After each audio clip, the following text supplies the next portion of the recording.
한번 인사했으면 좋겠습니다. 예수님의 이름으로 사랑합니다. 축복합니다.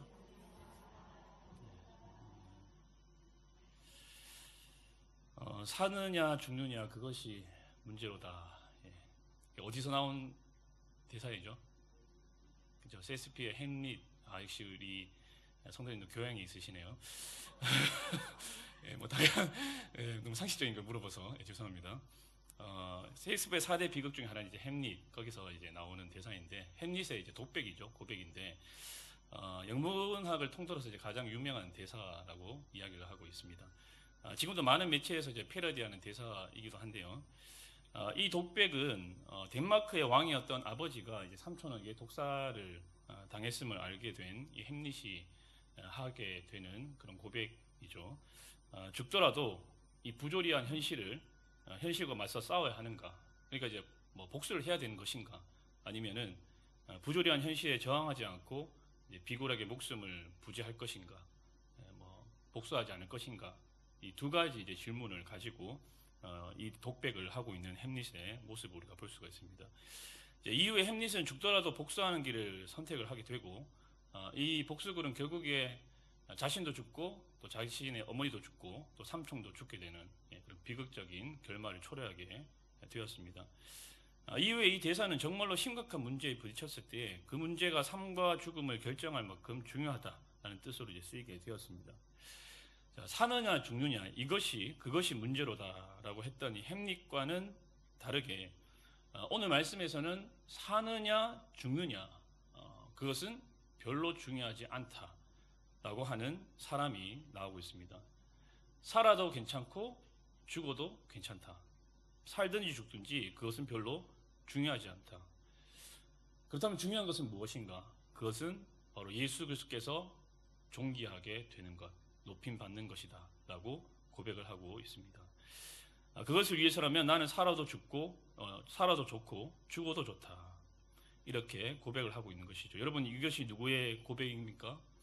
사도 바울의 고백이죠. 아시다시피 빌립보서를 쓰고 있는 바울은 당시 감옥에 있었습니다. 석방되어서 자유의 몸이 될 수 있고 또한 형장의 이슬로 사라질 수도 있는 그런 상황입니다. 보통 이런 상황이라면 보통 사람의 경우라면 풀려나기를 그리고 살기를 소망하고 바랄 것인데 그게 상식적인 태도인데 여러분 그렇지 않습니까? 이런 속담도 있지 않습니까? 개똥밭을 굴러도 어디가 낫다? 이승이 낫다 라는 속담처럼 사람들은 살기를 원하지 죽는 것을 원하는 사람은 없습니다.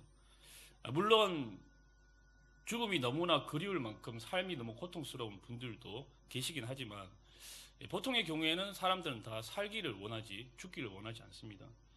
자, 그런데 바울은 지금 뭐라고 얘기하고 있는 것입니까? 석방돼도 좋고 그리고 심지어 사형을 당해도 죽어도 좋다라고 이야기하고 있으니 우리 입장에서는 뭔가 이해가 되지 않는 그런 고백입니다. 여러분들 오히려 바울은 사형을 당해서 죽는 것을 더 원하는 모습인 것 같습니다. 여러분들 21절과 23절 한번 보십시오. 21절을 보시면 이는 내게 사는 것이 그리스도니 죽는 것도 유익함이라. 그리고 23절도 한번 보십시오. 23절 우리 같이 한번 더 읽어보겠습니다. 23절입니다. 시작. 내가 그 둘 사이에 끼었으니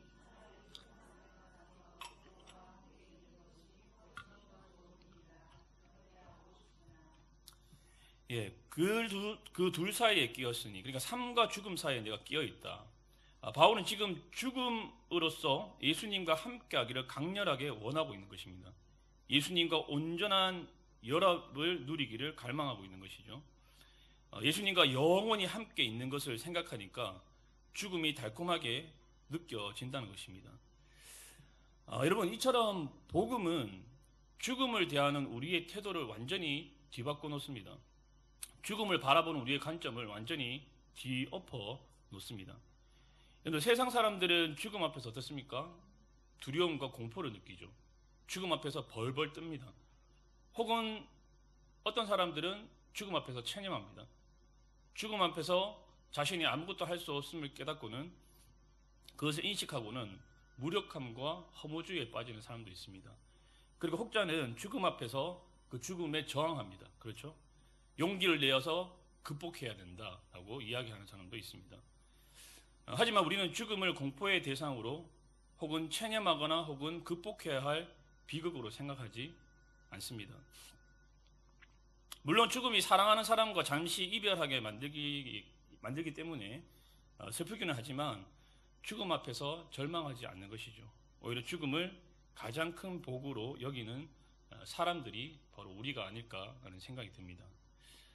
여러분들, 제가 그 기독교인의 장례식과 비기독교인의 장례식을 참석을 하면서 느낀 점, 깨달은 점이 있습니다. 뭐냐면 기독교인의 장례식이나 아니면 비기독교인의 장례식이나 두 장례식 모두 슬픔이 깃들여 있습니다. 그렇죠? 슬퍼요. 가면은 애통하고 눈물 흘리고 슬픕니다. 하지만 그 두 장례식 사이에는, 그 슬픔 사이에는 큰 차이점이 있습니다. 질적인 차이점이 있습니다. 기독교인의 장례식에는 그 슬픔 안에 뭐가 깃들여져 있습니까? 그렇죠. 기쁨이, 그리고 승리가, 그리고 확신과 소망과 위로가 깃들여져 있어요. 그런데 비기독교인의 장례식장에 가보면 그 슬픔 안에 절망이, 그리고 공허감이, 허무감이 짙게 깔려있는 것을 볼 수가 있어요. 그러니까 죽음 이후의 어떤 상태에 대한 인식이 바로 죽음에 대한 이런 차이를 만들어낸다는 것이죠. 여러분들, 우리는 죽음 이후에 신자가 누릴 복이 얼마나 엄청난지를 잘 알고 있습니다. 아멘이십니까? 예. 죽음 이후에 성도의 상태가 어떻게 될 것인지를 명확하게 알고 있습니다. 우리가 죽음 이후에는 고통과 눈물과 아픔과 탄식이 더 이상 없을 것이며 죄가 그리고 더 이상 우리를 괴롭히지 못할 것입니다. 이 땅에서 우리가 지긋지긋하게 우리를 괴롭히고 정말 피 터지게 싸웠던 그 죄, 그 악이, 그리고 우리 안에 있는 탐욕이, 그리고 옛사람의 잔재가 죽음 이후에는 완전히 소멸될 것을 우리는 믿습니다. 죄의 요소들이 전부 다 씻겨져 나가고 죄로부터 완전한 해방과 자유를 얻어서 죄와의 전쟁을 완전히 그치고 영원한 안식으로, 영원한 쉼으로 우리가 들어가게 될 것입니다. 여러분들, 무엇보다도 죽음 이후의 우리의 상태, 바로 하나님을 온전히 누리게 될 것입니다. 우리의 유체의 한계로 인해서, 아니면 우리의 정신의 한계로 인해서, 우리의 감각의 한계로 인해서 온전히 누리지 못했던 그 하나님의 임재, 그 하나님의 영광을 온전하게 누리고 온전하게 만끽하게 되는 그 상태로 우리가 들어가게 된다는 것이죠. 하나님의 그 아름다우심, 그 하나님의 그 영화로우심, 하나님의 그 놀라우심과 하나님의 그 거룩하심을 온전하게 100% 완벽하게 만끽하고 누리고 즐기게 되는 그 상태, 그렇죠. 그 상태로 우리가 들어가게 될 것이라는 것이죠. 어쩌면 이 땅에서 하나님의 임재를 우리가 온전히 누릴 수 없는 것은 하나님의 배려일 수 있다라는 그런 생각이 듭니다. 왜 그렇습니까, 여러분들? 그분의 영광과 그분의 임재를 여러분들 연약한 우리의 육체가, 정신이 버텨낼 수 없기 때문이죠. 감당할 수가 없기 때문입니다. 그 때문에 여러분들 이 땅에서 하나님의 영광과 임재를 그냥 맛보기 정도로, 아니면 혹은 예고편 정도로 우리가 맛보고 만족하는 것이 바로 하나님의 임재를 사모하는 사람들이 가져야 하는 겸손한 태도가 아닐까 하는 그런 생각이 드는 것이죠. 여러분, 무엇보다 바울이 23절에서 고백하고 있듯이 바울이 그 죽음을 갈망하고 있는 것은 바로 사랑하는 주님을 만날 수 있고, 그분의 얼굴을, 그 사랑하는 주님의 얼굴을 실제로 볼 수 있고, 그리고 영원히 그 사랑하는 주님과 함께 거할 수 있기 때문에, 함께 살 수 있기 때문에 바로 죽음이 유익이다라고 고백하고 있는 것이죠. 여러분, 바울은 지금 예수님으로 충만합니다. 그렇기 때문에 죽음을 더 달콤하게 여기면서 죽음이 유익이다라고 고백하고 있는 것이죠.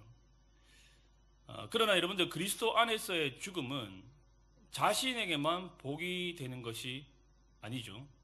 바로 그리스도 안에서 죽는 죽음은 다른 이들 역시, 타인 역시, 그리고 다른 지체들, 성도들 역시 그들에게도 복되게 할 수 있는 죽음이 됩니다. 여러분들, 초대교회 당시 신앙으로 인해서 많은 기독교인들이 죽임을 당했습니다.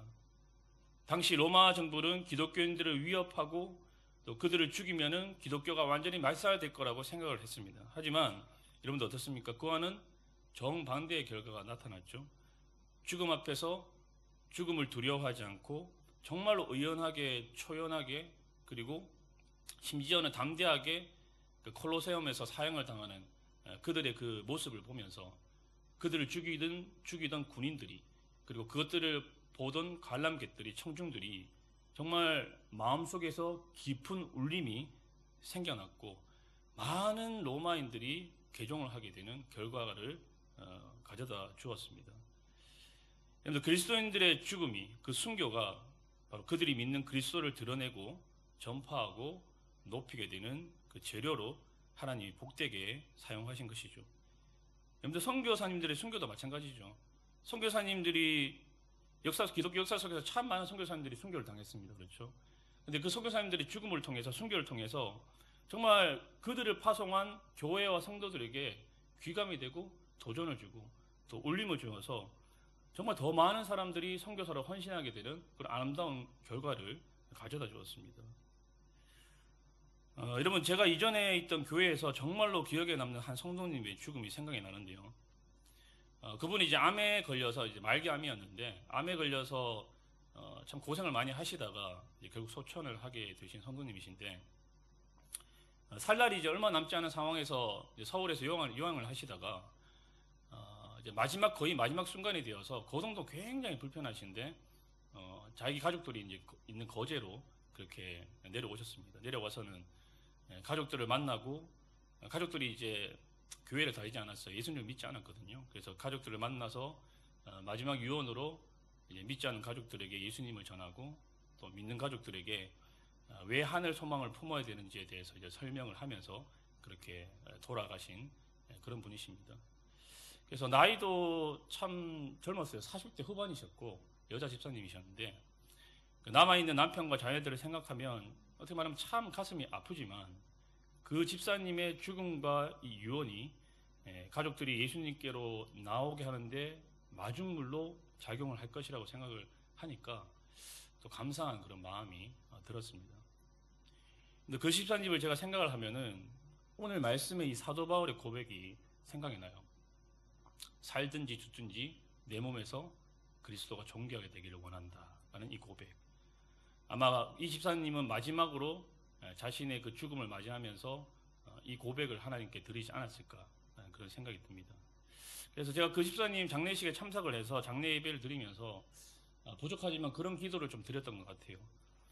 하나님, 제 인생의 마지막 순간에도 이 집사님처럼 정말 가장 소중한 주님을 증거하게 되고, 그리고 주님을 높이고 그렇게 부름받기를 원합니다. 마지막 순간까지 예수님을 증거하고 높이는 그 영광스러운 자리에 있게 하여 주옵소서. 부족하지만 그런 기도를 드렸던 기억이 납니다. 사랑 여러분, 이 기도가 저의 기도일 뿐 아니라 또 여러분들의 기도가 되기를 주님의 이름으로 소망합니다. 그래서 하나님이 저와 여러분들의 죽음조차도 복이 되게 하는, 유익이 되게 하는 그런 은혜가 여러분들에게 있었으면 좋겠습니다. 오늘 본문을 쭉 이렇게 읽어보시면 방금도 말씀드렸듯이 바울의 고백에서 바울이 지금 죽음을 더 원하고 있고 죽음을 더 갈망하고 있는 것을 우리가 확인을 할 수가 있죠. 방금도 말씀드렸듯이 사랑하는 주님 곁으로 갈 수 있기 때문에. 하지만 자신이 석방되어 살게 되면 빌보 교인들을 만나서 영적인 유익을 줄 것이기 때문에 그는 또한 고민을 하고 있습니다. 여러분들 22절 23절 한번 보십시오. 그러나 만일 육신으로 사는 이것이 내일의 열매일진데 무엇을 택하여야 하는지 나는 알지 못하노라. 내가 그 둘 사이에 끼어 있으니. 자, 여러분들, 그 둘 사이에 끼어 있다라는 이 말은 지금 자신이 공경에 처했다라는 그런 의미입니다. 삶과 죽음, 그리고 사는 것과 죽는 것 사이에서 자신이 지금 굉장히 심히 고뇌를 하고 있다는 것입니다.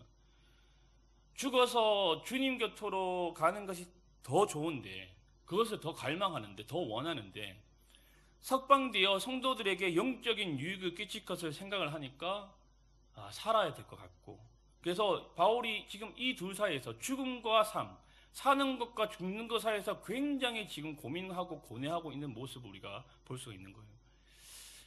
하지만 여러분들, 바울은 지금 자신이 결국에는 석방될 것을 알고 있었습니다. 확신하고 있었어요. 여러분들 19절을 한번 보십시오. 19절을 보시면, 19절도 우리 같이 한번 읽어봅시다. 19절입니다. 시작.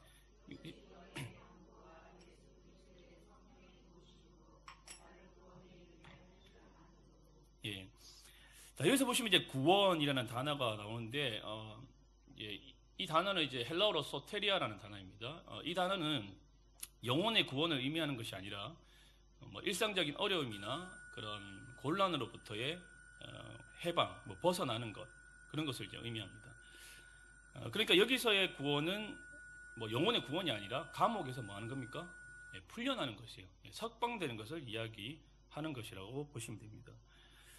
너희의 기도와 또 성령의 도우심으로 나는 내가 석방될 것을 안다, 확신한다라는 것입니다. 여러분들 실제로 바울은 이 이후에 감옥에서 풀려나게 됩니다. 석방되게 됩니다. 그리고 사랑하는 이제 성도들을 만나게 되죠.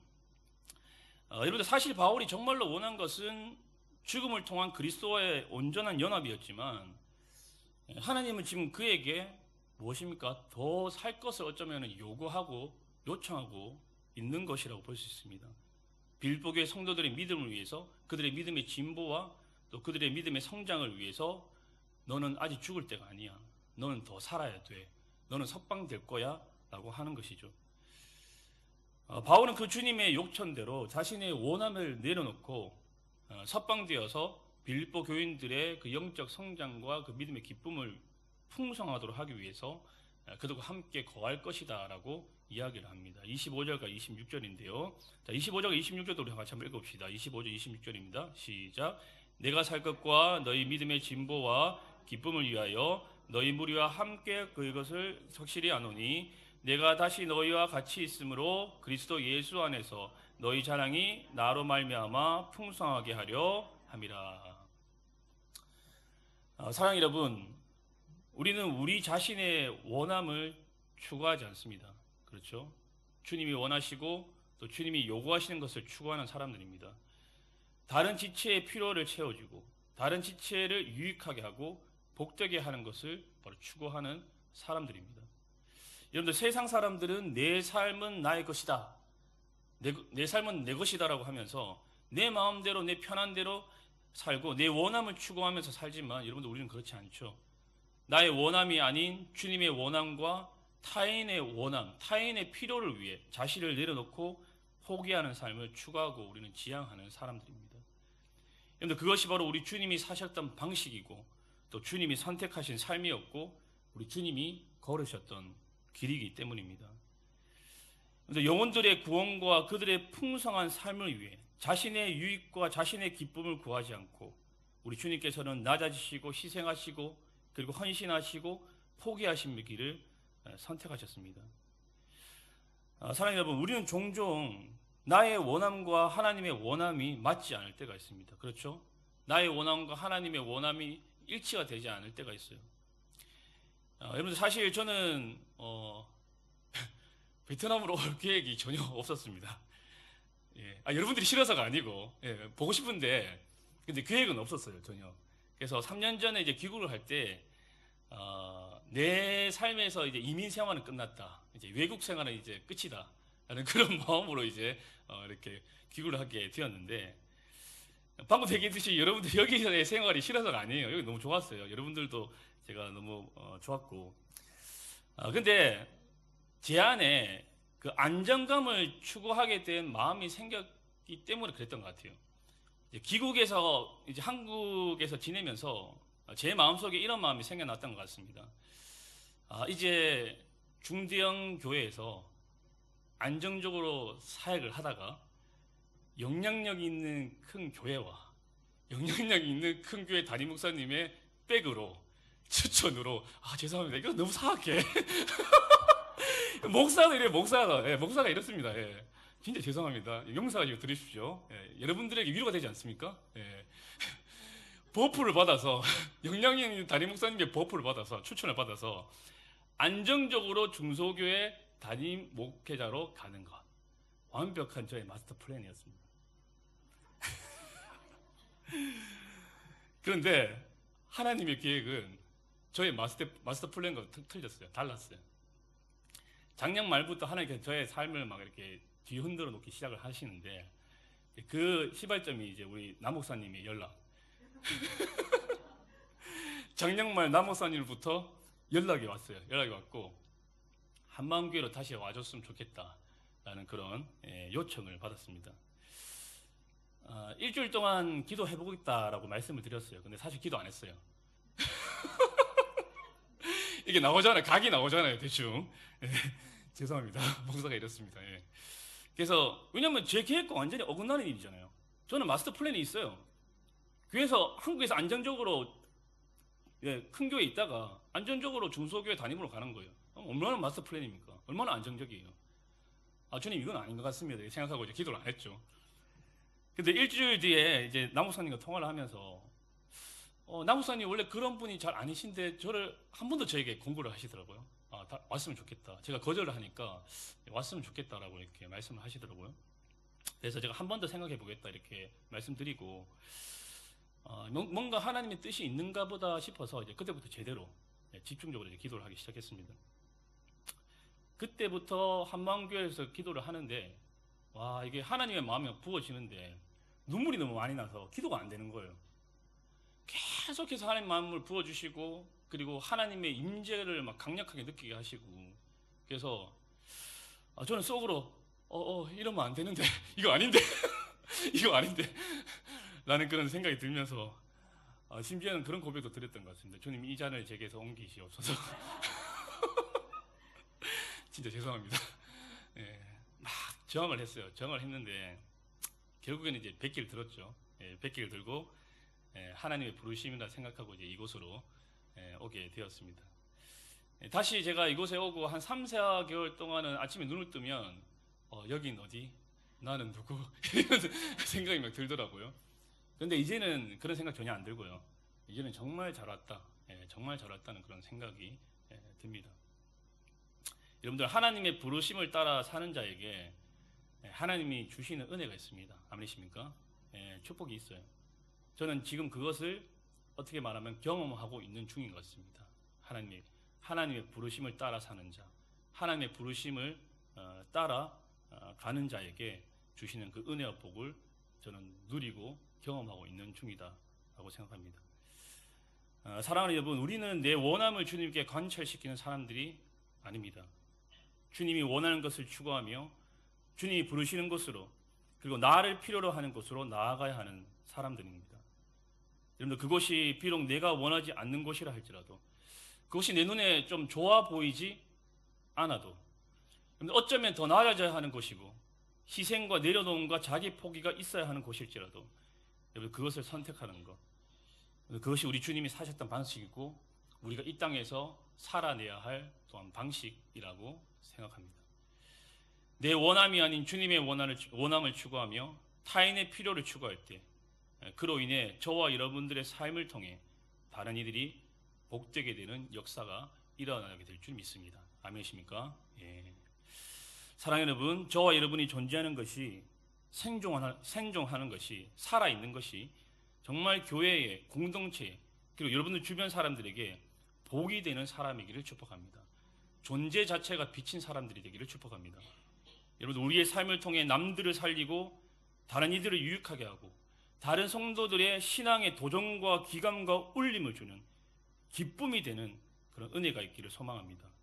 나로 인해 다른 지체들에게 영적인 활력이 생기고 침체를 겪는 성도가 회복이 되어지고 나로 인해 회복이 되어지고 정말 그 침체를 겪는 성도가 나로 인해서 신앙생활의 그 맛과 즐거움을 회복하게 되어지고 내가 가는 그곳에 내가 속한 그 공동체가 나로 인해서 살아나게 되는 역사가 있게 되기를 축복합니다. 여러분들이 그런 사람이 되기를 축복합니다. 사랑 여러분, 그러기 위해서는요 우리가 예수로 충만해야 됩니다. 우리의 삶이 심지어 죽음조차도 복이 되려면 여러분들 우리의 삶과 죽음, 우리의 인생 전체에 그 중심에 예수 그리스도가 있어야 됩니다. 예수로 우리의 중심에 꽉 차 있어야 한다는 것입니다. 여러분들 빌립보서 1장을 보시면 그리스도라는 단어가 총 17번이 등장합니다. 오늘 우리가 읽은 본문 19절에서 26절 8절 가까이 되는 그런 구절인데 이 짧은 구절 안에도 그리스도가 여러분들 5번이나 등장을 하고 있어요. 상당히 많이 나오고 있는 거예요. 그러니까 여러분 1장 전체가 지금 무엇으로 꽉 채워져 있다는 것입니까? 그리스도, 예수로 꽉 채워져 있다는 거예요. 여러분 이것은 빌립보서를 쓰는 바울이 지금 무엇으로 꽉 차 있다는 거예요? 그의 마음속에, 중심에. 예수 그리스도로 꽉 차 있다는 거예요. 그의 중심에 예수 그리스도가 장악을 하고 있다는 것입니다. 예수 그리스도로 충만하다는 거예요. 여러분들, 그의 중심이 예수로 꽉 차 있기 때문에, 그의 중심이 예수로 충만하기 때문에 지금 그가 감옥 안에서도 절망이 아니라 기쁨과 소망을 노래할 수 있는 것이고, 심지어 여러분들, 바울이 지금 죽을지도 모르는 그 상황 속에서 죽음이 공포와 두려움으로 그에게 다가오는 것이 아니라 죽음이 그에게 감미롭게 달콤하게 다가왔던 것입니다. 사랑하는 여러분, 저와 여러분 역시 중심에, 여러분들 중심에 예수 그리스도 꽉 차 있는 그런 은혜가 있기를 주님으로 간절히 축복합니다. 예수로 충만하시기를 축복합니다. 그래서 우리가 사는 것이, 우리가 생존하는 것이, 우리가 존재하는 것이 다른 이들에게 참으로 복이 되고, 여러분들, 심지어는 우리의 고난과 우리의 시련과 우리의 죽음조차도 예수를 드러내고 예수를 높이고 예수를 존귀하게 하는 그 재료로 하나님이 사용하시는 그런 은혜가 저와 여러분들이 있기를 주님으로 간절히 축복합니다.